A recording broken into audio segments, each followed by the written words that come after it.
ito ho mga karehiyon, Peking Info. Ilang araw na ho nating natatanggap itong query na ito. No? Marami sa ating mga kababayan ang nagtatanong. Minsan na rin ho nating binalita ito pero mukhang kailangan nating linawin dahil hanggang ngayon may nabibiktima pa. Ang peking impormasyon po na kumakalat ngayon ay yung lockdown sa Pampanga. According to our netizens, may mga nagchat-chat sa atin, totoo po ba na magkakaroon ng lockdown dito sa lalawigan ng Pampanga mula December 22 hanggang January 2?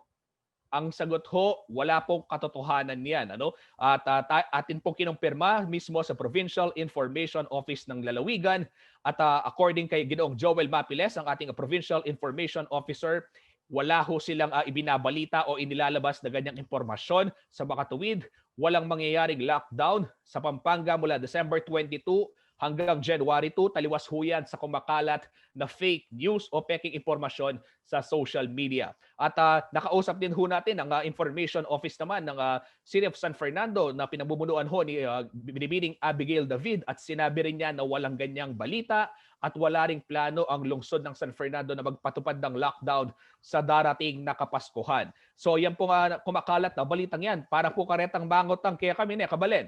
Ala pong lockdown na malyari kaya ti Pampanga kay December 22 hanggang January 2, 2021. Eya po to itang dudurot na text as far as the Provincial Information Office and the City Information Office of San Fernando are concerned.